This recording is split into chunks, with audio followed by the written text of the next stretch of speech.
hindi na ilista ng 4Ps. Katulad ni Joy, matagal na nag-i-insist na kasi kailangan niya nag-anak niya na 4Ps, hindi na ilista hanggang sa ngayon. Pabalik-balik na survey. Kahit saan lugar na nanay, walang 4Ps. Dito sa Hindi area ko alam kung may magawa yung ating ang ating mga parokya, mga mission distrito sa paglilista at pagdala ng listahan kasi hindi lang po 4Ps. Mga senior citizens natin na may karapatang tumanggap ng tulong ng gobyerno. Ito pala nangyayari sa baba. No, kaya po nandito siya. Ma'am Nancy, so pwede niyong tingnan po yan. Yung gito mga realidad na. At magawa ang paraan na maserbisyo ng mga kautubo.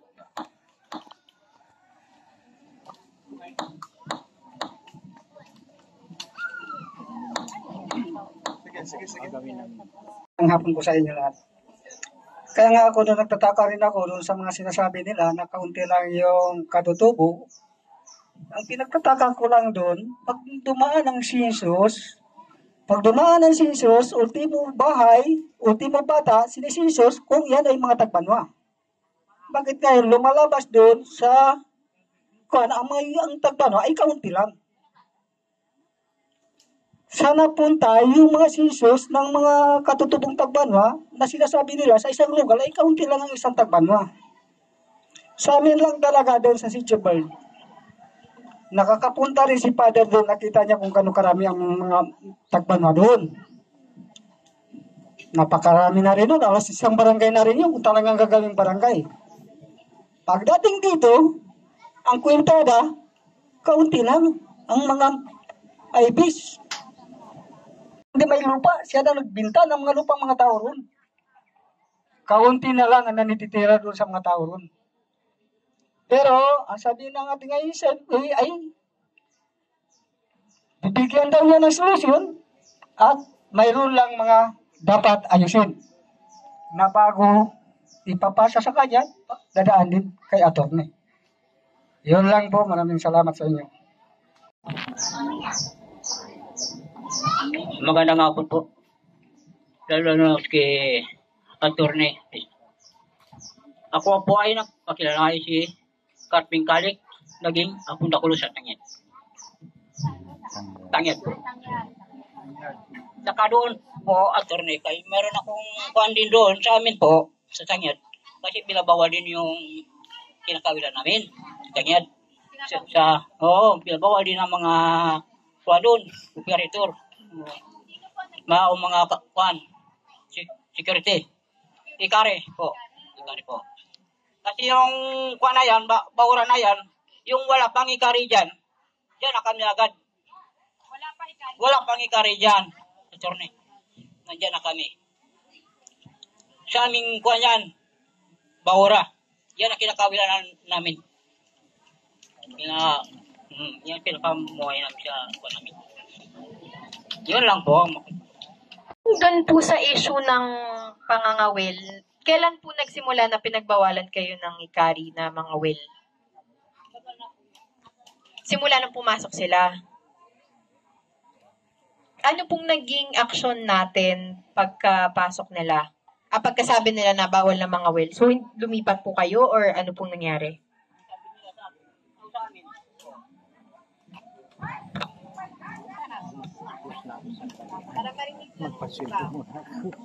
Ang sabi niya sa amin, huwag kayong magngalo dyan sa malapit ng area.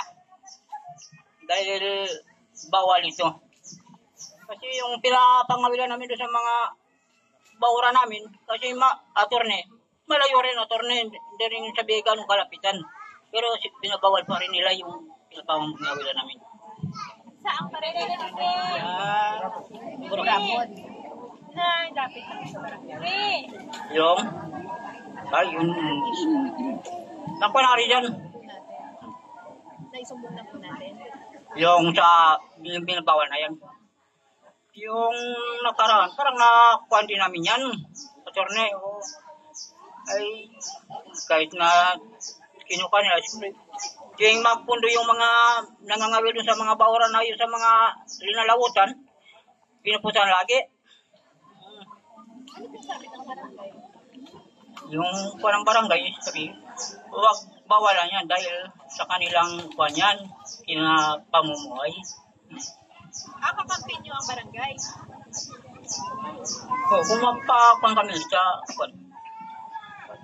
Ano pong sabi ng barangay nung nagsumbong kayo sa kanila na pinagbabawalan kayo ng gari? Yun ang pagkuhan namin, attorney, sa barangay. Lumapit nagkuhan ako sa barangay, sabi ko, kapitan, pinabawalan kami ng kuwan, so ikari, paano ito yung linalawatan namin? Kasi yan ang kinukuha namin ng pamumuhay namin. Ano sabi ni Kap? Kami, pagsabihan lang. Hindi ka siya magsasabi.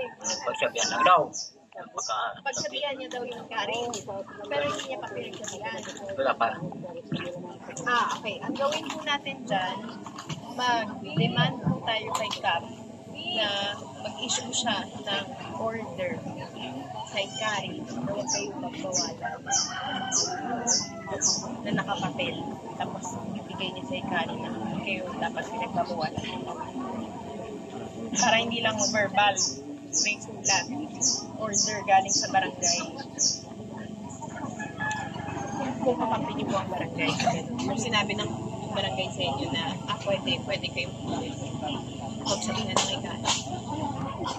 Yun po. Okay, tayo? Okay. Hello po. Sige po. Thank you po. Kap.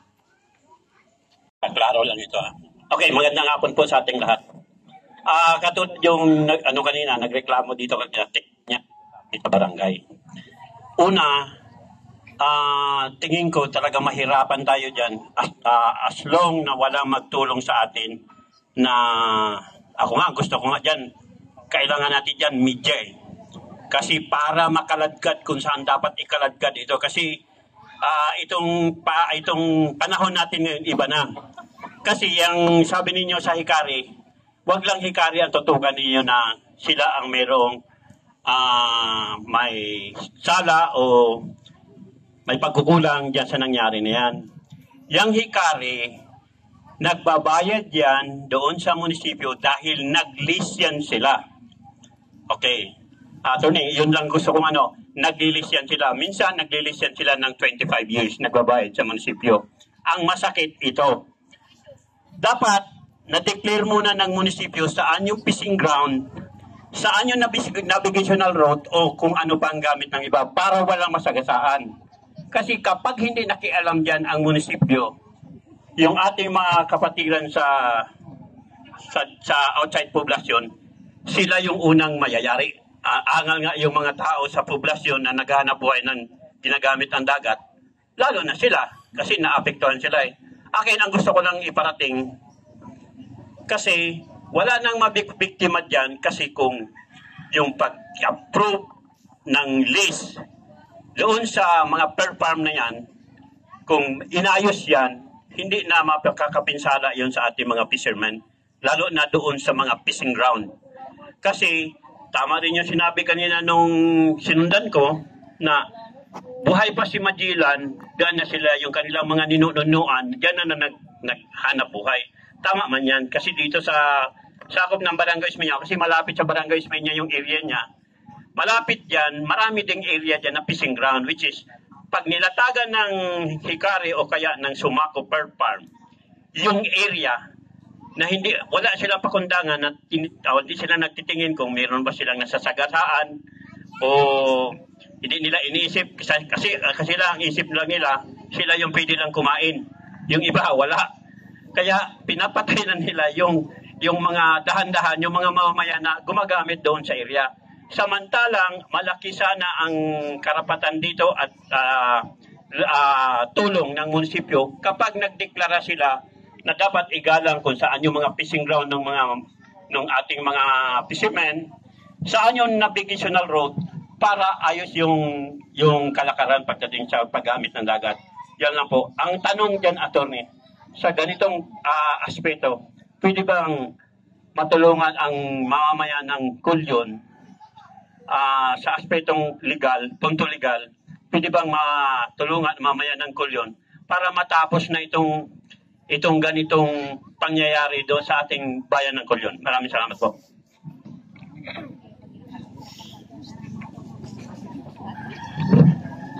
Thank you, Kap. Buti, salamat in-explain niyo yung lease agreement kasi hindi ko nga, inisip ko pa kanina kung pupunta ako doon o...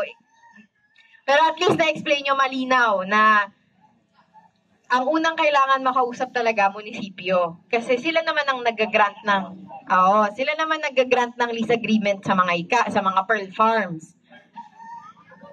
Pero alam natin yung sitwasyon. So, ano ang pwede natin gawin? Sa palagay ko, andito pa ba si Vice or umalis na siya? Andiyan sa Nasa likod, Vice? May kausap. May kausap. Okay, mamaya. Pwede natin siya kausapin. Kasi ang nag-grant naman ng authority to sign lease agreements, contracts, loans, Sangguniang Bayan. Binibigyan nila ng authority si Mayor pumasok sa mga kontrata.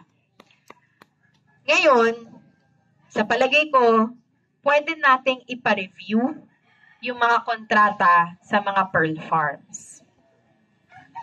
Kung meron tayong kakampi na pwedeng magsulong ng karapatan, again, babalik na naman ako sa IPMR, pero dahil wala tayong IPMR, baka pwede, guys, dahil nasa mamaya pagbaba niya, pwede natin siguro kausapin. Kasi hindi naman sa pagbabawalin natin ang pearl farms completely. Kung talagang business yan sa munisipyo, syempre magbibigay ng income sa munisipyo, di ba?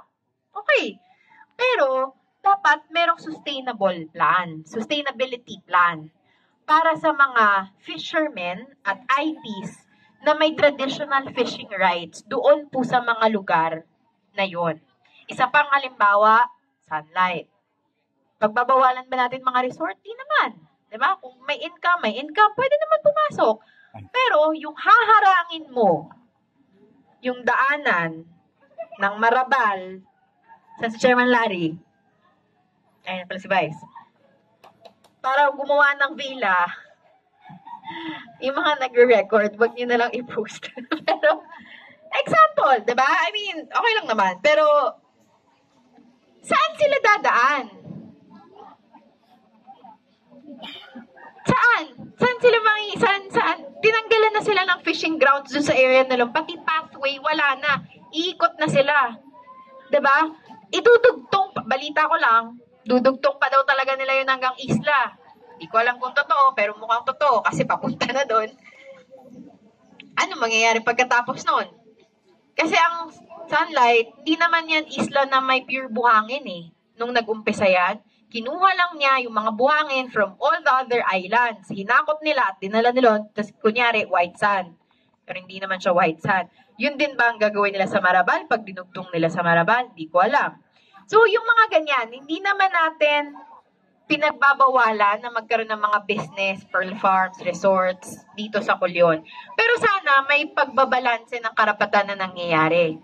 Ngayon, ayan na si Vice. Vice, may tanong kami. Kasi may issue po tayo ng pearl farms.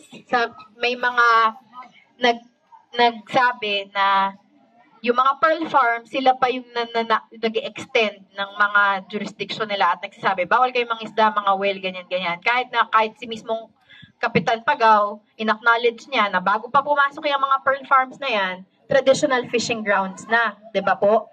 So tinatanong ko nila kung ano raw pwedeng gawin. Sabi ko, hindi po ako munisipyo.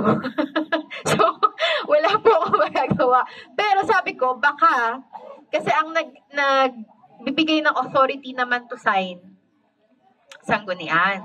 Ayan. Guys, baka gusto mo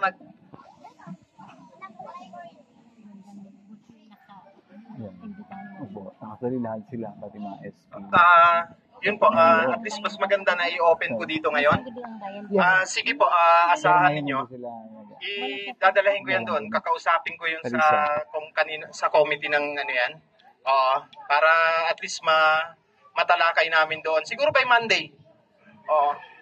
Para yung karapatan po ninyo talagang mabigyan ng aksyon 'yon. Kailangan po 'yan kasi traditional fishing ground talaga ninyo 'yan At saka ang concern nga din po talaga diyan, pati yung mga daanan naharangan na Yun po. Di bali po, attorney, i-open ko yan doon sa mga kasamahan ko sa Sanggunian. At saka kayo naman po, may mga, di ba may mga naka-internet na sa inyo, may mga YouTube, ganon, Facebook. Makikita na po ninyo yung aming session kada Lunes. Oho. Naka-post na po yun para makikita po ninyo kung ano yung ginagawa ng mga kasamahan ko sa Sanggunian. Oho. Talagang pinilit ko pong may broadcast para makita ninyo. Hayaan nyo po, attorney, i-open ko yung ano na yan sa amin. Salamat, Vice. Siguro magandang pagkakataon to, no? Kasi nabanggit ni Vice na handa siyang i-open yung issues natin sa committees, tapos naka-broadcast yung kanilang mga sessions ngayon. Doon sa tanong kanina, anong pwedeng gawin ng komunidad? Meron po tayong mga leaders, diba? May mga IPS tayo, may mga chairman tayo. Suggestion ko po ito. Lahat ng issues na malalaki sa communities, yung mga IPS natin, Ate Majong, sino pa, mga sa Carabao, gawa kayo ng mga formal resolutions, ifo-forward nyo sa office ni Vice. Ipa-receive nyo sa office ni Vice para meron silang formal documentation ng issues na nilalapit ng komunidad nyo at i-open ni Vice yun sa committees. Kasi ngayon, medyo transparent sila eh. Makikita natin kung nadidiscuss ba, nasasama ba sa agenda. Pwede kayo ngayon maningil sa mga binoto nyo. Sabihin nyo, sumulat po kami sa opisina na ganito, pinareceive po namin March 15, April 15 na po, wala pa rin kaming naririnig sa session na pinag-uusapan siya. Magandang chance na naka-broadcast, so nasusundan nyo po kung anong pinag-uusapan. Sabihin nyo, May na po, wala pa rin, di pa rin pinag-uusapan yung fishing grounds issue namin. So, pwede yung balik-balikan ngayon yung mga taong binoto natin. Kasi sila naman din talaga ang makakatulong dun sa mga issues na yon. Pero sa inyo, ang unang hakbang, kailangan nyo po i-formalize in writing sa pagsusulat yung mga resolutions na yon. I-forward nyo po sa office ng Vice Mayor kasi siya po ang nag-chair ng mga sessions ng Sangguniang Bayan. Yun po yung dahilan nun. Para dun po kasi talaga din i-discuss yung legislative agenda. Okay? Klaro po tayo doon. Mga may IPS, Chairman Larry. Sige, may tanong ka? Okay. Magandang hapon sa lahat. Dagdagan ko lang po yung sinabi ni Attorney. Yung totoo po yung pagbubuhangin na yan, ay pinuntahan na po namin yan, pinawal na po namin. Sa barangay Luwak, pinuntahan po namin yung mga katutubong buhangin doon. Ang totoo, inakutan po namin sila ng buhangin bago in-standby po namin doon sa Marabal. Yung problema, hindi sila po naniwala sa amin. Bakit daw sino kami para magbawal? Kinausap namin po yung mga yung mga Sarmiento. Pati si Kapitan Dabok nga kasama doon, binanggit nila na utos daw ni Kapitan. Pati yung ibang SB na kasama doon, SB UNAP, ganun. Yun, nakasali doon sa mga ganung usapin patungkol sa buhangin. Hanggang sa kumawa kami ng resolusyon, pinunta namin doon kay Attorney, yung doon sa, sinong Attorney, medyo Attorney, yung sa Pulalakaw, pinuntahan natin. Kalimutan ko na. Nag-report po kami doon. Justin yun. Binigay na po namin yung patungkol sa buhangin. Kumbaga, ang resolusyon na ito ay nasa papi na po. Hinihintay na lang po namin yung katugunan kung anong Hindi na lang po namin ito nasa-submit sa munisipyo, ito kila Vice. Pero sa ngayon po, dahil nandoon na rin yung sinabi ni Vice na isasubmit sa kanila, maaaring gagawa naman po kami ng resolusyon. Tama yung sinabi ni Attorney. Pero hindi po kami pabaya sa aming mga komunidad. Ang totoo, kung sino-sinong pumapasok sa aming area. Kahit po anong gawin namin na ipagpabawal sa kanila, hindi po sila naniniwala. Kahit ngayon sa live po, sa totoo lang hindi nakipag-IPS yan sa mga katutubo. Pinuntahan po namin ni Attorney, pinitsuran po namin yung kanilang tulay hanggang sa malapit na po dumuong doon sa isang Sumarili. Linagyan po namin ng karitola, yung bawat area. Siguro mga 2 panyo na lang. Kung makarya ka ng lambat, 2 panyo na lang. dadaong na doon sa tabi. Ayun po yung naging problema doon sa Marabal, Alulad, hanggang sa Marili. Yun po. Yun po, magandang hapon ulit. Ayan, nagkaroon po kami ng plano ni Vice dito kasi nga para ituloy yung pag-open niya sa session sa Monday. Tuloy po yung legal aid natin ngayon ng mga tanong, gano'n. Pero kung wala na po tayo masyadong tanong, kasi ang session nila ay 9 a.m. Sabi po ni Vice, kung makakapagpa-receive tayo ng mga resolution natin sa opisina niya ng 8 o'clock, isasama niya na agad sa other matters ng session sa Lunes mismo yung mga concerns natin ngayon. So, pwede na agad pag-usapan. Unang-una na, kanina kinausap ko siya, top 2, yung issue ng IPNR. At pangalawa, yung, top 2 pala yun. Yung top 1, yung resolution 2019 na sinabi na walang IP sa kulyon. Naalala niyo po yun? Nasabi, wala raw kayong karapatan magmay-ari ng lupa kasi, scammer daw kayo. Kasi gumagawa lang daw kayo mga resort, gano'n. Meron na po kasing NCIP, yun po yung sinasabi ni Sir Conrad kanina na kinontra nila, na sumulat sila sa munisipyo, sinasabi na mali yung resolution, wala naman sa mandato nyo ang magdeklara kung sinong IP at hindi IP, ganito, ganyan. Pero matagal na po yun finorward, na pa-receive na po yun early this year, sa tingin ko. Pero hanggang ngayon, may March na, wala pa ring sagot. Tinanong ko po si Vice kanina, sabi niya wala raw pong naibaba sa opisina niya. So, ang mangyayari, ipapa-receive po ulit yun sa office niya, pati yung mga resolution natin sa mga issues natin sa Monday ng 8 o'clock. Kung wala na po tayo masyadong tanong ngayon, pwede po ako tumulong mag-draft ng mga resolution dun sa mga komunidad para pagpatak po ng Lunes or kahit Sunday, kung makakapirma nga po tayo ngayon, baka bukas yung mga uuwi ng bayan, dadalhin na nila. Tapos Monday, ipapareceive na lang sa Office of the Vice Mayor. Early Monday, 8 o'clock. So para pagkatapos, yun po yung output natin ngayon sa legal aid. Para pagdating ng Monday, mag-open agad sa session, mag-umpisa agad yung pag-assign ni Vice sa mga committee na pag-usapan tong mga issue na to. Kasi sayang po yung oras na pinag-uusapan natin siya at nadadala siya sa mas nakakataas. Okay po? Okay po yan sa lahat? Yes? Yes? Okay. Sige po. May tanong pa po? Pwede na po tayo magsimula ng mga... Ay, sige. Ano nga pala? Gusto mo one-on-one na lang tayo mamaya. Private consultation. Sige. May tanong pa po? Alas.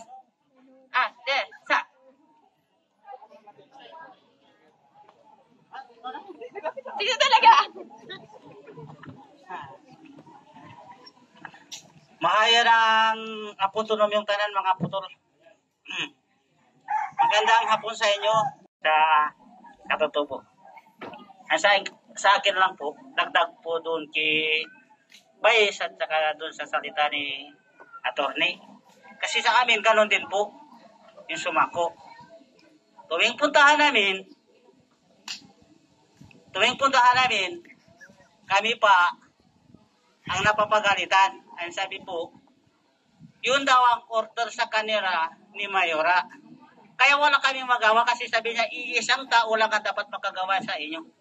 Kung magpahintulot siya ng kayo dito, okay yun. Yun po ang sabi sa amin. Kaya po kami doon hirap na hirap din sa paghahanap buhay sa dagat. Ang iba doon, binanggaan pa ngayong bangka. Wala rin nagawa pagdating sa barangay. Kinasuggest na lang. Kasi hindi rin na yung tao, bangka lang. Yun lang po. Marami pong salamat.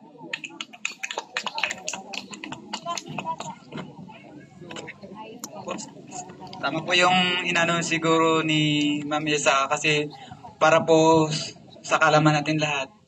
Kahit ano po minsan ang ating gawing pagtatanong, hanggang doon lang tayo. So, si Ma'am Isa po, dahil po, tama po yung dinig po kanina, nag-upor kayo na magdadraft. At least dito po tayo, kaya lang wala tayong printer. Pwede po, sulat kamay kasi, at least, IP documents naman, hindi naman kailangan na i-type. So, ito na po yung pagkakataon na sana yung lahat ng ating mga concern, isa-papel na lang natin para mas epektibo. So, si Vice naman po ay nangako na isasalang sa other matters nila doon sa session.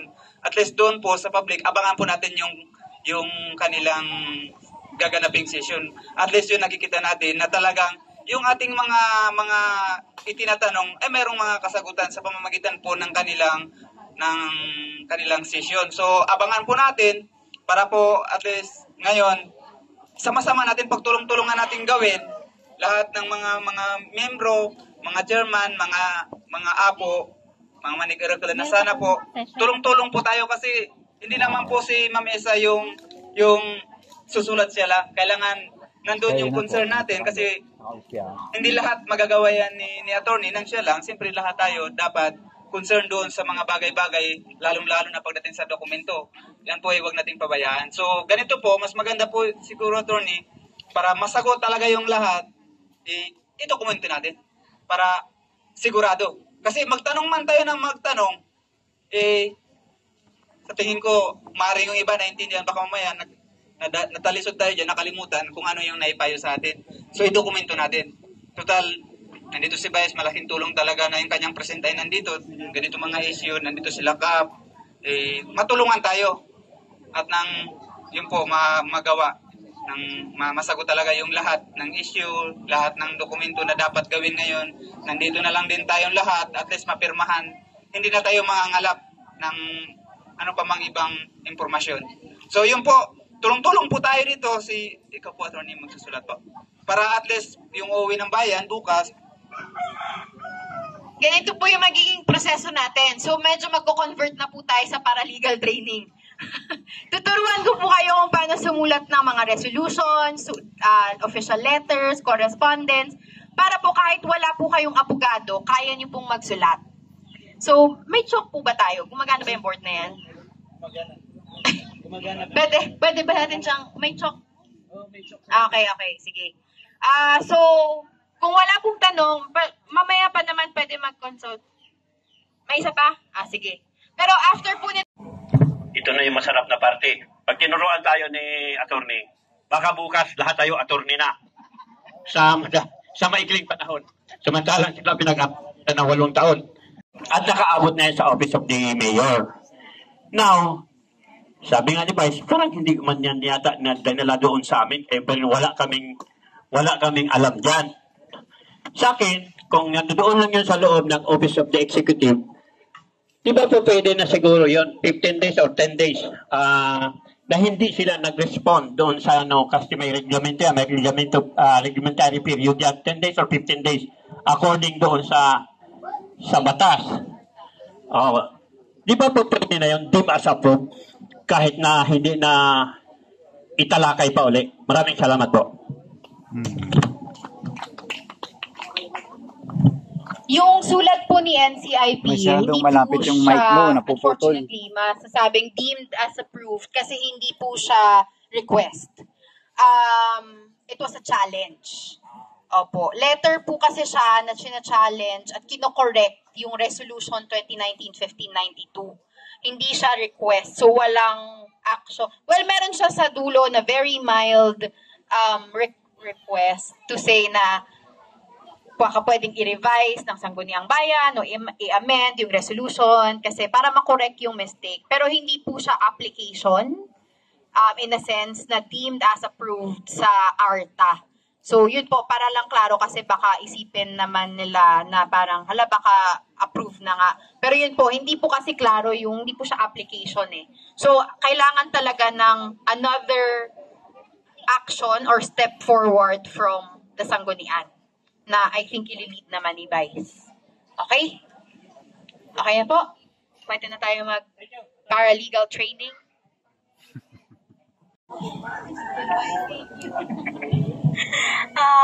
Muli po, nagpapasalamat kami sa imbitasyon na binigyan niyo po sa amin at congratulations po ulit sa inyong anibersaryo.